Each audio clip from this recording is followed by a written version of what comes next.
Hello everyone from Chelsea Fan TV. Before we get into the fan cam, shout out to the sponsor, Match Bingo. It's a bit like Thiago Silva. It's quite sad. It's the last game that Match Bingo are going to be our sponsors for. This is your last chance before the Euros to download Match Bingo and get stuck in. You've got to be over 18. Check it out. Click the link below. It's over, people. The season is over. Helps the channel, helps them as well. Check out Match Bingo. Hello everyone from Chelsea Fan TV. My name is Alex. I'm outside Stamford Bridge with Lewis, Carefree Lewis G. 4 months you said you had to wait to see a goal. Yep. I mean, to be fair, what a goal. And what a result as well. I know that it's still out of our hands because Man United could win the cup. I know a lot of people don't think that. I ain't too worried about that either, I'll be real. Them lot stink.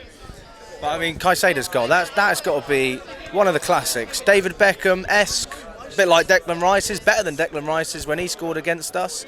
The whole stadium loved it, the whole crowd loved it, I'm sure he did as well. Yeah, it's a 90th minute entry for goal of the season.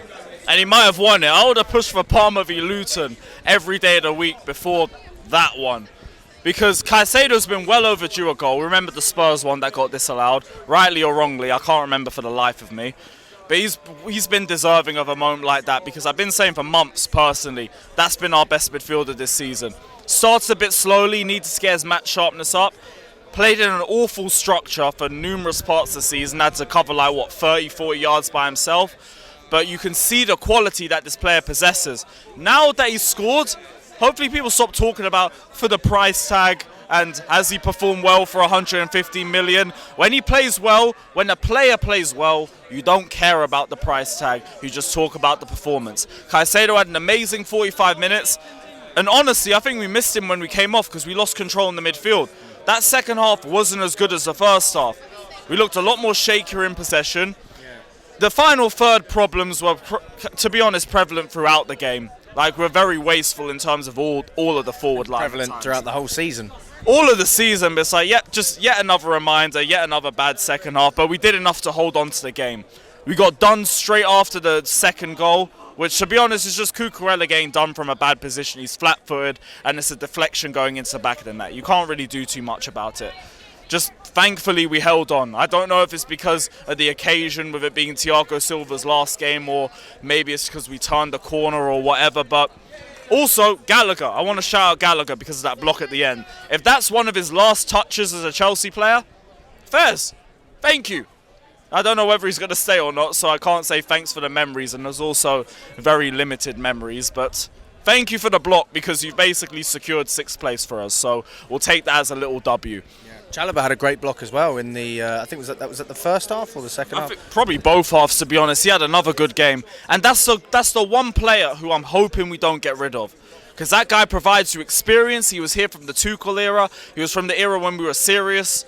He's probably one of the more experienced players right now. And he always delivers you consistent performances. So if we could keep one of the players that are potentially going to go, it would be Chalobah for me. Oh, so you wouldn't keep Gallagher? I mean, I don't mind. You re-sign him for a new contract, I don't really care too tough. I think he's a squad player for us, but he understands the club. He'll give you a bit of experience, and he'll give you hard work as well. Not going to act like he's absolutely awful. He's just on the ball where he's not that great. So again, I don't care if we sell him. I don't care if we keep him. Re-sign him. I'm absolutely fine with that. I want to say that for the record. But I don't think he's staying. I don't really care if he leaves. And if he goes, like, whatever, I just think, like, whatever, that Chelsea since birth banner would have been a little bit embarrassing in hindsight. But I don't mind if we keep him. For me, Gallagher's changed my mind. I didn't want him. And after seeing, from Aston Villa, I would say, that convinced me that actually we've got a player in there who can contribute a lot for this club. I would say Chalobah, I never really wanted to get rid of him in the first place. And Poch feels the same way about both these players. I mean, that's obvious. He's playing them. If Chelsea were to sell both of these guys, what the club are essentially doing is undermining Pochettino's power. Can you see things working out for them? Can you see things working out for Poch? He didn't clap the fans at the end. He went straight down the tunnel, didn't he? I hope I never see that guy again. I'm going to be so real with you. When I saw him walk down, I was like, yep, bye-bye. Bye-bye. Don't come back. Please don't come back. But we have turned the corner. I will give him credit for the last few games. My problem is, it took you till May. It took you till May to get to this point with this team. I've said all season that this team is top 4 quality. Villa got battered. We are now ending the season 5 points off 4th place. If we had better game management against Forest, against Bournemouth, against Man United, against Everton, against Wolves at home, against Burnley, against Sheffield United, in both of the Brentford games, you don't even have to have better game management in all of those games. Just 3 matches, and then we would have been in 4th.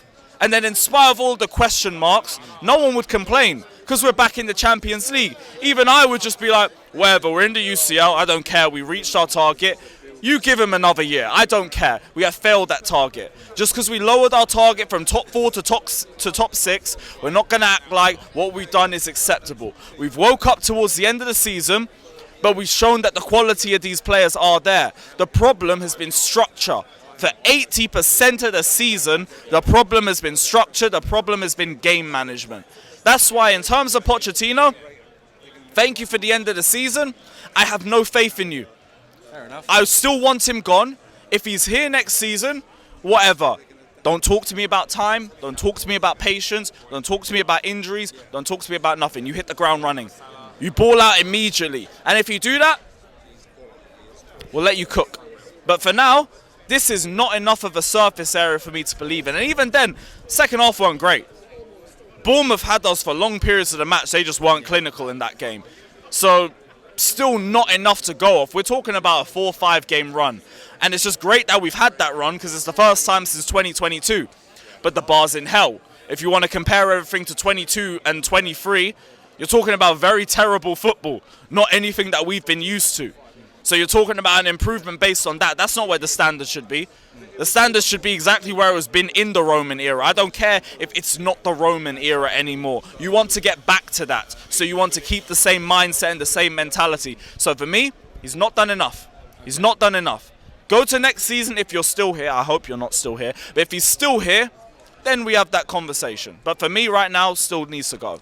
So even with the bad performance, that's the manager. You don't believe that the players, obviously that they've always got something to do with it. I don't know if Caicedo was injured or not, but taking him off really impacted us. And we also saw as well in this game how important Enzo would have been for us, especially when Caicedo came off. Now again, not really his fault. He had to go for a hernia, although you also asked the question, why did he have to play for 4 or 5 months back to back with a hernia, 90-minute games, end to end to end to end to end? That's poor player management in my eyes. So that's a deeper question. But we didn't have Caicedo, lost control. No Enzo, you're going to continue to lose control. We got by just off Bournemouth not being great in the final third and some great blocks from Chalobah and Gallagher towards the end of the match. That's about it. Thankfully, I don't know if it means anything in the grand scheme of things because I didn't hear the Newcastle score, but not a convincing 90 minutes. Good first half. That's about it. What do you make of Thiago Silva's time at Chelsea? And it was obviously very emotional when he gave the speech in English, which surprised me. I rated him for trying as well. Like I shed a little tear. I won't even lie. But Chelsea legend. I don't care about longevity and everything. Longevity gets cancelled when you show consistency over a level that Thiago Silva has, and especially the age that he's done it as too. This time last year, we would have put him up in conversations for the best centre-back in the league, with your Van Dijks, with your Salibas, with your Diaz's. So for him to come out even at this point, and he ended the season as well too. He's a Chelsea legend. Won everything in Europe with us, won a Club World Cup as well, the only one for us. The best defender for us for a long period throughout that as well. There's no question about his legacy. I hope he comes back. Yeah, and the Club World Cup too. Facts, man. And I hope he comes back in some sort of managerial role. Because he already looks like he's been practicing on it. He's definitely been doing his research if Instagram's been showing everything over the last few months.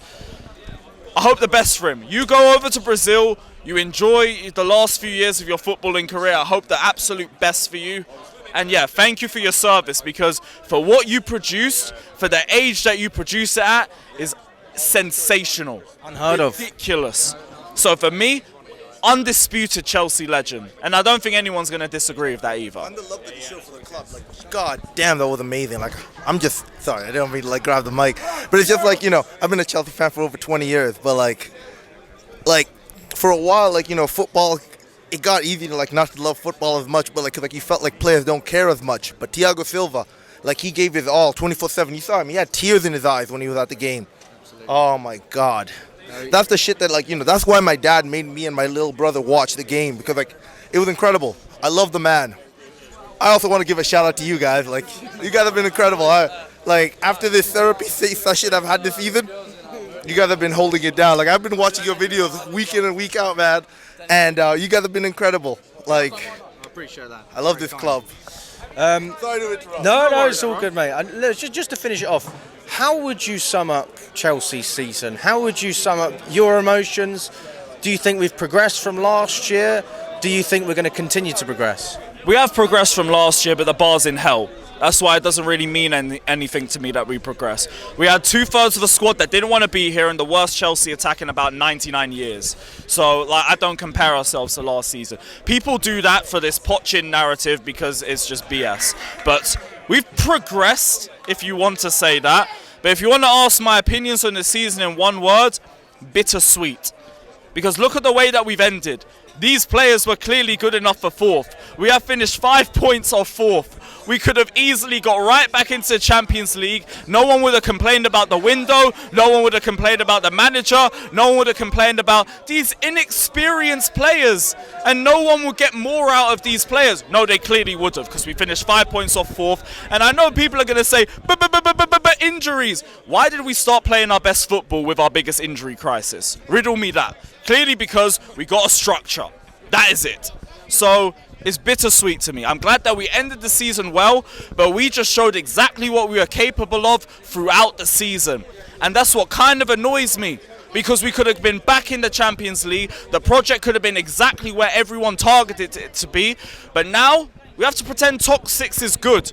And like, it's progress. It's progressive. I'm not over-celebrating it because we should have done better. We were capable of better and we didn't achieve it because, in my opinion, the coaching was crap and everyone made excuses for 80% of the season. So we start again next season. We have 2 routes back into the Champions League with the Europa League. We know exactly what we're like when we're in the Europa League. We just walk through that competition. So go and do it again. Champions League teams don't even drop down into the Europa League next season. So we have a better opportunity at winning that trophy. You go and do that.